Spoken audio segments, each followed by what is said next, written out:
Welcome back. Tonight, I have 3 chilling, allegedly true horror stories that will make you think twice about your surroundings. If you enjoy these stories, please be sure to leave a like and subscribe. Now, turn off the lights, sit back, and enjoy. This happened in the fall of 2025 while I was on a sales trip through a small town in Missouri. I had spent the entire day driving throughout the northwest region of the state, visiting more than 60 sales leads. By the time I returned to my hotel that evening, I was mentally exhausted. Even so, I still had work to finish, so I spent several hours on my laptop scheduling emails to send the following morning. The hotel was a normal mid-tier place. It wasn't a chain, but it also wasn't a budget motel. It had a Western log cabin aesthetic and felt surprisingly cozy. From the moment I checked in until the following morning, I never saw another guest on my floor. That detail becomes important later. I was staying on the 3rd floor, which was also the top floor. Around 11:30 p.m., I was sitting at the desk typing away when I heard activity in the hallway. There were footsteps, a door opening, and a few urgent voices. I didn't think much of it. Hotels are noisy places, and guests come and go at all hours. About 15 minutes later, I decided to go downstairs to buy a bottle of water from the vending machine. As soon as I stepped into the hallway, I noticed a gurney positioned halfway inside a room 3 doors down. 2 EMTs stood in the doorway while a man who appeared to be in his 60s lay on the stretcher. I couldn't see his face, only part of his arm and torso. Assuming it was a routine medical emergency, such as a fall or illness, I chose not to stare and quietly returned to my room. 10 minutes later, I stepped back into the hallway to finally get my water. This time, the gurney was completely in the hallway. One EMT was performing aggressive chest compressions while the other stared at a portable heart monitor. I heard the unmistakable continuous flatline tone.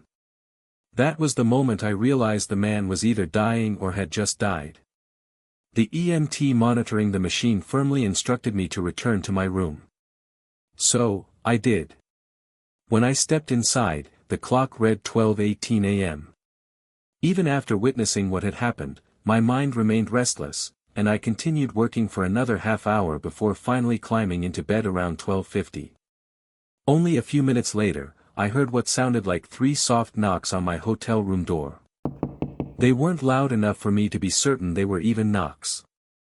I assumed it was the building settling or plumbing noises, so I ignored them. Less than a minute later, I heard the exact pattern again. 3 knocks, but louder. I got out of bed and looked through the peephole. The hallway was empty. As I stepped away from the door, preparing to return to my bed, I noticed the handle slowly depress, not violently, just enough to suggest someone was gently testing whether the door was locked. At that moment, a feeling came over me unlike anything I'd ever experienced.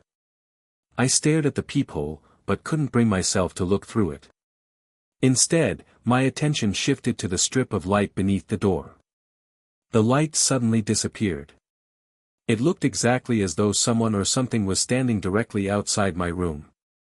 The darkness remained for several seconds. Then the light returned.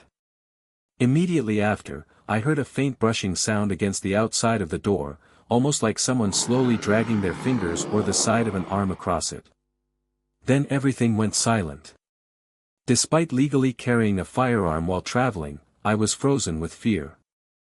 I had never experienced such an overwhelming dread before. I turned on one of the lamps and spent the next hour sitting awake in bed watching YouTube videos, hoping to distract myself. Eventually, I heard another noise in the hallway. A door opened. It sounded like it came from the same room where the EMTs had treated the man earlier.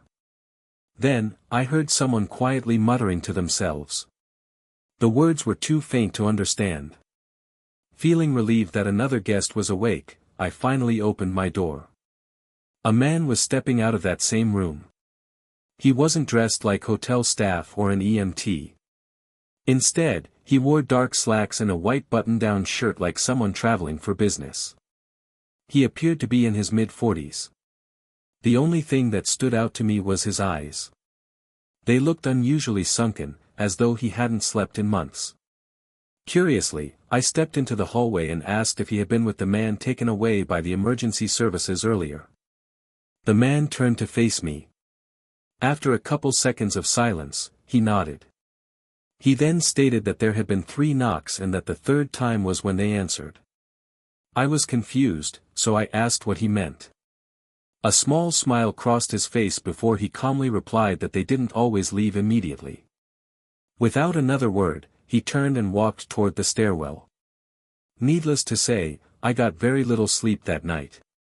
The following morning, around 8:30, exhausted and still trying to make sense of everything, I went downstairs to grab some coffee. I stopped at the front desk and asked the woman working there about the medical emergency that had just happened the night before.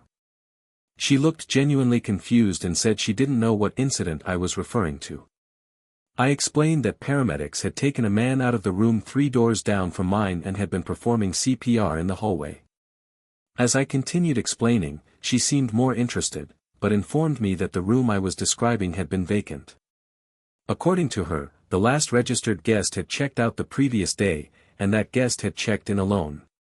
She also mentioned that the hotel occupancy had been unusually low the past few weeks and that only a handful of guests had been staying on my floor, all of them at the opposite end of the hallway. She then asked me to confirm that the room I was talking about was exactly 3 doors down from room 312. That was when everything suddenly connected in my mind. The incident happened 3 doors away. My room number was 312. The knocking had always come in groups of 3, and the mysterious man's first statement had been that there had been 3 knocks and that the third time was when they answered. It was one of the most unsettling moments of realization I've ever experienced. It felt as though I was standing in the middle of something that simply didn't make sense. I spent countless hours trying to explain every part of what happened. Even though the front desk employee insisted nobody matching that man's description was staying there, she had only started her shift that morning. Maybe she simply didn't know who had been there overnight. Maybe someone forgot to tell her about the medical emergency. Maybe hotel policy prevented her from discussing it. Maybe the strange man was simply another guest who decided to play an incredibly cruel joke on me. Maybe the knocking had just been normal building noises. Or the handle never actually moved and exhaustion after a long day of driving and hours of staring at a computer screen caused me to imagine it. Maybe the hallway light briefly dimmed because of an electrical issue. I even question whether the entire experience had been some unusually vivid dream brought on by stress and sleep deprivation. But no matter how many explanations I come up with, none of them account for every detail. What bothers me more than anything is how everything seemed connected by the number 3. For nearly 3 weeks afterward, I wasn't myself. My mood was different. And if anyone asked what was wrong, I simply blamed work stress and a few personal things, if I really had been losing my mind. I didn't want this story to be the thing that convinced everyone else I had. Thankfully, as time passed, I was eventually able to move on for the most part. Although, I still don't like thinking about it for too long. I still travel frequently for work, and thankfully, nothing remotely similar has ever happened again. In fact, the morning after everything occurred, once I finished speaking with the front desk employee, I packed my things and left the hotel as quickly as I could. While checking out, nothing else unusual happened, and I even noticed several completely normal guests staying at the opposite end of my floor. Even so, ever since that trip, I've developed a strange habit whenever I check into a hotel. Almost without thinking, I immediately count how many doors separate my room from the stairwell and pay attention to any room numbers or locations involving the number 3. Although the knocking that night always came in patterns of 3, it only happened twice. And that's the one thing I still find myself strangely grateful for. Because if I ever hear a third set of 3 knocks outside my hotel room door someday, I won't be sticking around long enough to find out what answers. This story mainly happened to my roommate Chloe, but I was involved. All names except for mine have been changed. This happened literal hours before I'm typing this.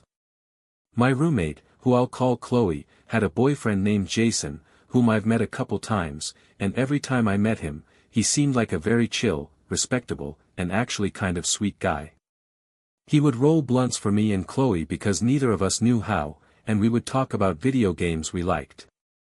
However, a couple of weeks ago, they broke up, and according to her, it didn't end well, and she had to get a restraining order on him. Flash forward to 2 nights ago when I was playing SWAT 4 on my laptop and I got the most normal sounding knock on my door. I said come in, barely looking away from the screen, when Chloe slowly opens my door and says in a mumbled, quiet and almost drunk sounding voice, "Jason broke my window and threw my clothes inside, can you help me?"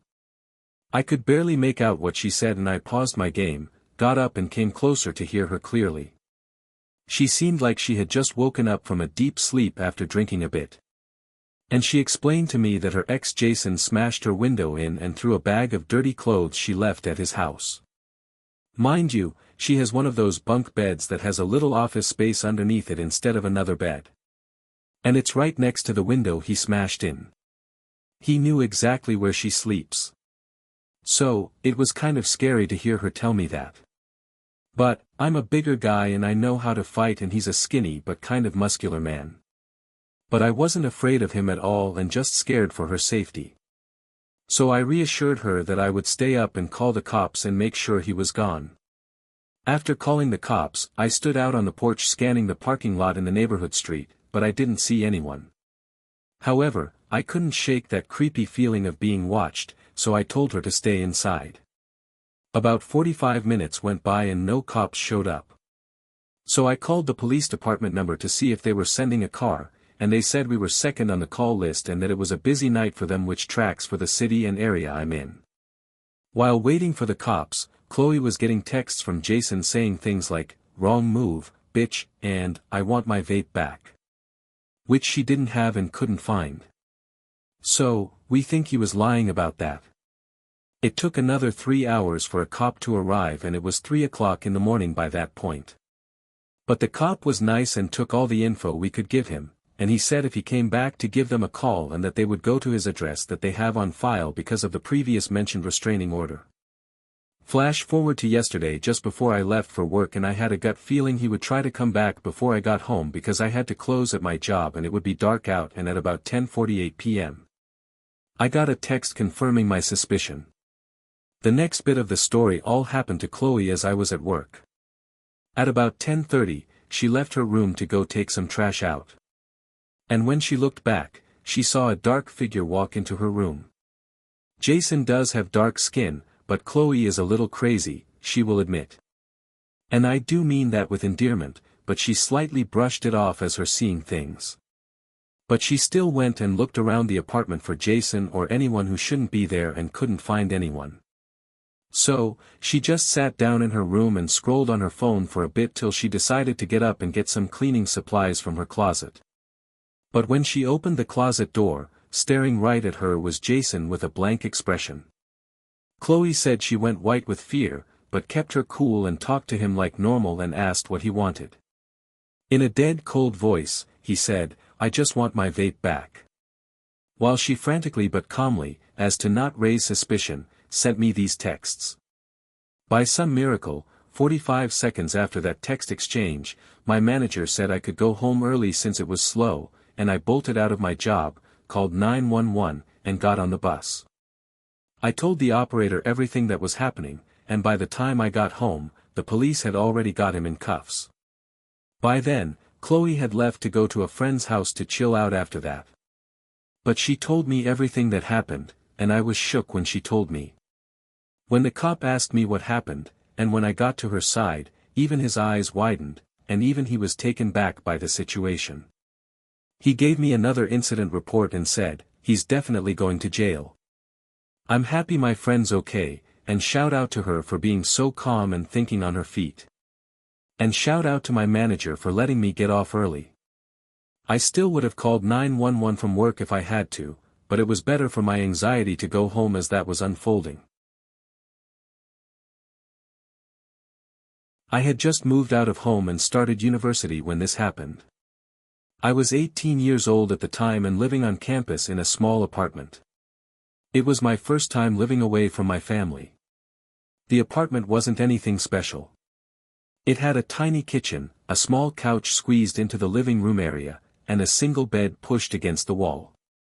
Definitely wasn't luxurious, but I had made it feel like home. It was my first taste of independence, and I loved having my own space. One night after a couple months of living there, I was sitting on the couch watching TV when my phone buzzed on the coffee table in front of me. I looked down and saw that somebody had added me on Instagram.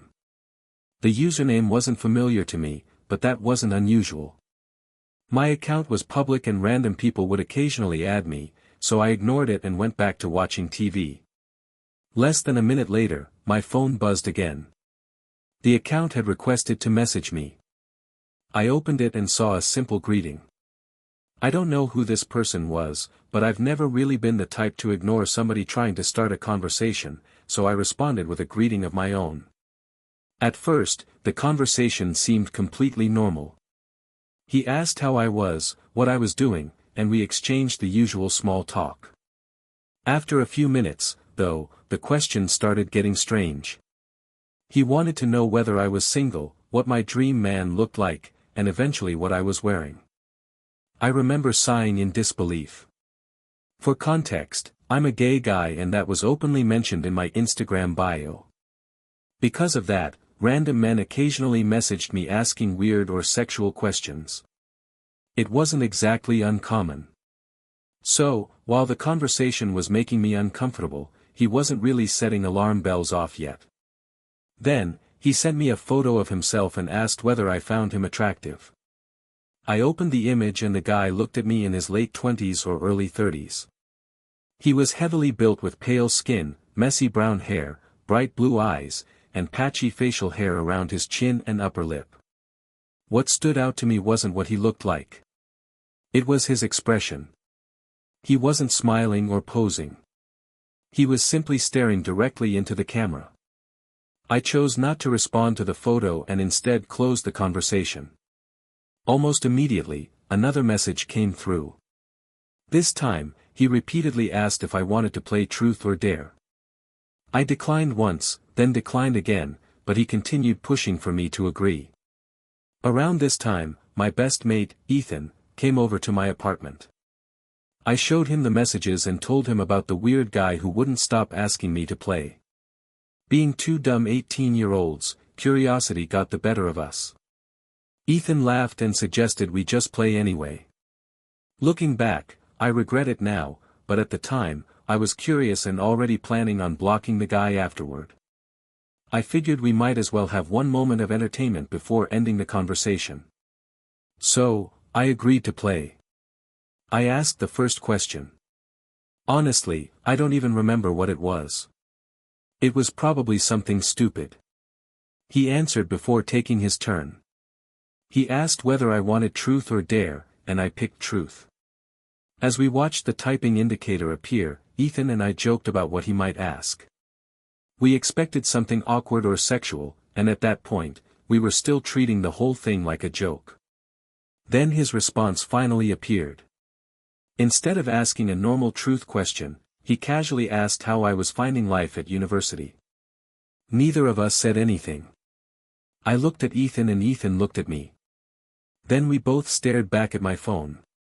How did he know that? I never told him. I never mentioned attending university or living on campus. I had never met this guy before. That was the moment the entire conversation stopped feeling harmless. I originally came from a very small country town several hours away. If I had known this guy before university, I would have remembered him, but I didn't. I had never seen him before in my life. Ethan and I spent the next hour trying to figure out how he knew that information. The problem was that there wasn't an explanation. I had never posted about university. I had never posted about living on campus. There was nothing in my bio mentioning it, and I barely posted at all. In fact, my most recent upload at the time was just photos of my hometown before I moved away. The campus also wasn't particularly large. I regularly saw the same students every day, so if he had attended the university, I felt like I would have recognized him. At that point, I blocked the account. Ethan and I spent the rest of the night trying to come up with explanations. For the next few months, it stayed in the back of my mind. Every now and then, one of us would bring it up and we would start trying to solve the mystery all over again. Eventually, life moved on and over time, I completely forgot about it until 2 years later. By then, I was 21 years old. I had moved out of the university accommodation and was living in a house with Ethan and 2 other friends. One night, I was sitting in my room when my phone buzzed. It was another Instagram notification telling me someone had added me. The username didn't look familiar. A second later, another notification appeared telling me I had received a message request. Thinking it was somebody who probably followed my TikTok content, I opened it. Once again, it was just a photo of his face. The second I pressed send, a photo appeared in my chat. I opened it and my stomach instantly dropped. It was him. The same pale skin, messy hair, blue eyes. There was absolutely no mistaking who it was. I quietly muttered in disbelief before muting the conversation and putting my phone down. I decided to wait until Ethan got home so I could remind him about the strange guy from university. I completely forgot about the unsettling message that made me block him in the first place. If I had remembered it, I would have blocked him immediately. Unfortunately, an unrelated emergency came up later that night that completely distracted me. Since I had muted the conversation and barely looked at my phone afterward, the interaction slipped my mind entirely. It wasn't until a few days later that I opened Instagram again. As soon as I did, I saw his account sitting near the top of my messages. I opened the conversation and my stomach sank when I saw there were countless messages. Dozens of them, maybe more. He had been messaging me non-stop for days. Some of the messages were sexual, others were angry, demanding to know why I wasn't responding. A few attempted to restart a normal conversation as though nothing happened. His mood constantly shifted between hostility and friendliness, making the entire conversation feel completely unhinged. Mixed in with the messages were explicit photos of himself. I took screenshots and sent them to Ethan, who was at work at the time. At first, he didn't remember who I was talking about, but after I reminded him about the strange truth or dare conversation from university, it all came back to him. His advice was simple. He told me to block the guy immediately. As I was about to do that, one thought crossed my mind. How had he found me again after 2 years? None of my friends or family followed him. So, there was no obvious connection between us. I wondered if he just remembered me all that time and deliberately searched for me, or was it somehow an unbelievable coincidence? I tried not to dwell on it. I blocked the account and changed my Instagram profile to private, figuring that if he ever found me again, at least he wouldn't be able to contact me so easily. Less than a month later, I was going through my TikTok message requests, something I almost never checked. Most of the messages were random scammers, advertisements, and the occasional viewer from my live streams. One account caught my attention because it had more than 2,000 followers and had sent me a message about a week earlier. The message was just a simple greeting. Assuming it might be somebody I recognized from TikTok, I replied almost instantly. The account responded by asking whether I remembered them. I assumed it was someone I had met online and simply forgotten. So, I admitted that I didn't recognize them. They gave me their real name and explained that we knew each other from Instagram. The name still meant absolutely nothing to me. I asked whether we had followed each other before. They explained that I had blocked them because they had been harassing me. The realization hit me instantly. There was no way. I asked whether their old Instagram username had been the same one I remembered from years earlier. A few seconds later, they confirmed that it was. I actually swore out loud in disbelief. One of my housemates heard me and came downstairs to ask what was wrong. I explained everything and just like Ethan, they immediately told me to block the account. Before doing so, I sent one final message